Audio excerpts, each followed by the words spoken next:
Welcome back. Bulletin کا باقاعدہ آغاز کریں۔ وزیراعظم شہباز شریف کا کہنا ہے کہ اسکل ڈیولپمنٹ ہماری ترجیح ہونی چاہیے۔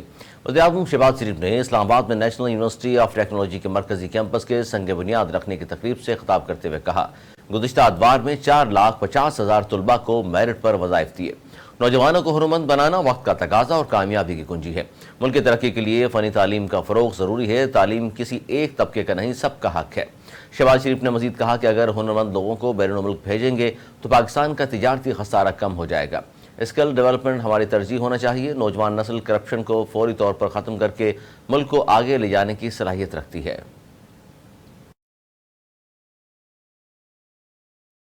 سپریم کورٹ آف پاکستان میں آئندہ ہفتے 2 اہم کیسز کی سماعت ہوگی۔ سپریم کورٹ میں فوجی عدالتوں میں سویلینس کے ٹرائل کے خلاف درخواستوں پر سماعت 18 جولائی کو ہوگی۔ Chief justice of Pakistan justice Umar Ata Bandial کی سربراہی میں 6 رکنی لارجر بینچ اس کیس کی سماعت کرے گا۔ اس سلسلے میں فریقین کو نوٹس جاری کرا دیے گئے ہیں۔ آئندہ ہفتے سپریم کورٹ میں ایک اور اہم case supreme court practice and procedure act کے خلاف درخواستیں 21 جولائی کو سماعت کے لیے مقرر کی گئی ہیں۔ اس کیس کی سماعت چیف جسٹس آف پاکستان کی سربراہی میں 8 رکنی لارجر بینچ کرے گا۔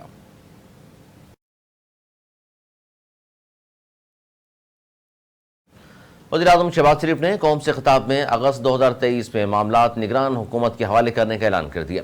اپنے خطاب میں وزیراعظم نے کہا کہ اگست 2023 کو ہم معاملات نگران حکومت کے سپرد کر دیں گے۔ اپنے دور حکومت میں ہم نے ملکی مفادات کی راہ میں بچھائی گئی بارودی سنگیں صاف کی ہیں۔ انہوں نے مزید کہا کہ 15 ماہ میں 4 سال کی بربادیوں کا ملبہ صاف کیا۔ معیشت، خارجہ تعلقات سمیت دیگر شعبوں میں لگی آگ بجھائی۔ وزیراعظم شہباز شریف نے کہا کہ اپنے ووٹ بینک کی فکر نہیں کی، اسٹیٹ بینک کے ذخائر میں اضافے کی فکر کی۔ ہم ملک کی معیشت کی بحالی میں مصروف تھے اور کچھ لوگ ملک کو ناکام بنانے میں مصروف تھے۔ پاکستان کے ڈیفالٹ کا خطرہ اور ان کی ناپاک سازش میٹری میں مل چکی ہے۔ انہوں نے کہا کہ اب وقت آ گیا ہے، ہمیں اپنے پیروں پر کھڑا ہونا چاہیے۔ ملک کی معیشت کی بحالی کے لیے جامع پروگرام بنایا گیا ہے۔ ملک کی معیشت کی بحالی کے پروگرام کا کام شروع کر دیا گیا ہے۔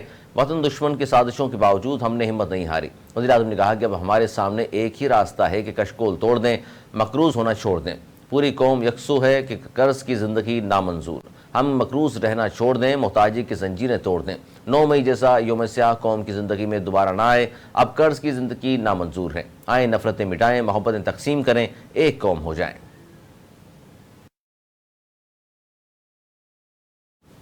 وزیراعظم کے خطاب پر رد عمل دیتے ہوئے تحریک انصاف کے ترجمان نے کہا کہ شہباز شریف کا خطاب جھوٹ کا مجموعہ تھا، جس کے ذریعے قوم کو شیشے میں اتارنے کی کوشش کی گئی۔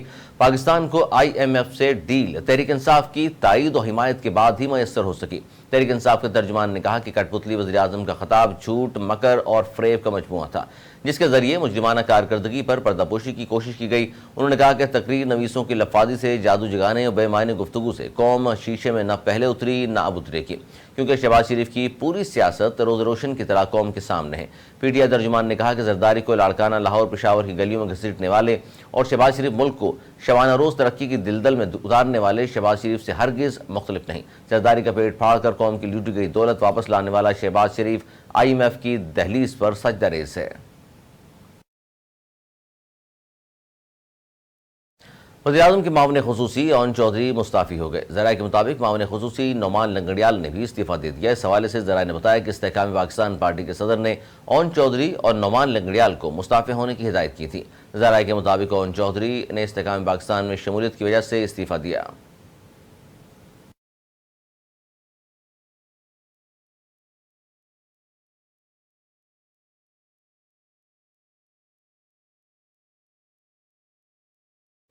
متحدہ قومی موومنٹ پاکستان کی رابطہ کمیٹی نے سندھ اسمبلی میں اپوزیشن لیڈر کے لیے رانا انصار کا نام فائنل کر لیا۔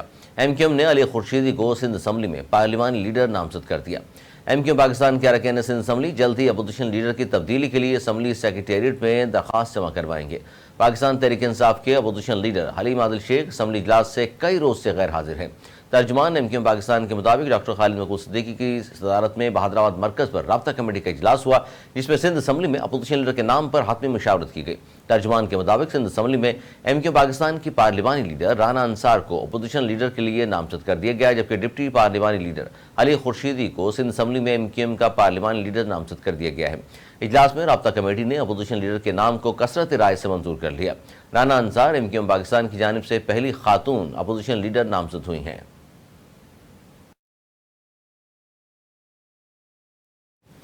رہنما استحکام پاکستان پارٹی فیاض الحسن چوہان کا پریس کانفرنس کرتے ہوئے کہنا تھا کہ چیئرمین پی ٹی آئی اور ترجمان نے پاکستان کے دیوالیہ ہونے کا پروپیگنڈا کیا۔ پاکستان کے مخالفین کی خواہش تھی کہ یہاں سری لنکا جیسا ماحول ہو جائے۔ انہوں نے کہا کہ عوام میں پاک فوج کے خلاف نفرت پیدا کرنے کی کوشش کی گئی۔ چیئرمین پی ٹی آئی نے فضل الرحمان کے مدرسوں کے باہر مظاہروں کا کہا۔ ان کے مزید یہ بھی بتایا کہ چیئرمین پی ٹی آئی گلی گلی خانہ جنگی اور خون خرابہ چاہتے تھے۔ 9 مئی کے بعد پاکستان کی اسٹیبلشمنٹ نے طے کر لیا کہ اب یہ نہیں چاہے دینا۔ مزید انہوں نے کہا کہ اسرائیل کی جانب سے پی ٹی آئی کی حمایت کی مذمت کرتا ہوں۔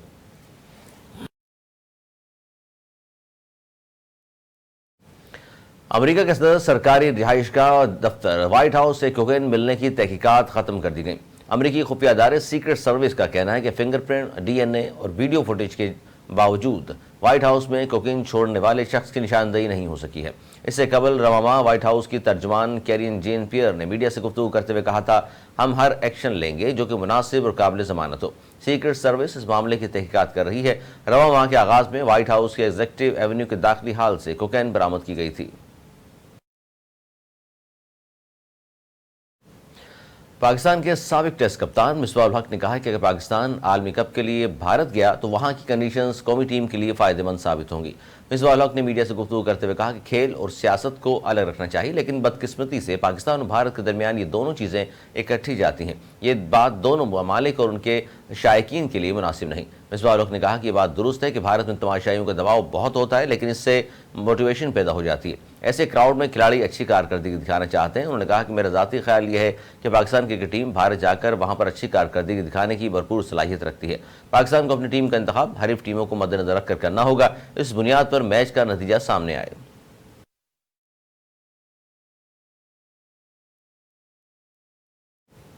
نیوز اسٹوڈیو سے فی الحال اتنا ہی۔ مزید نیوز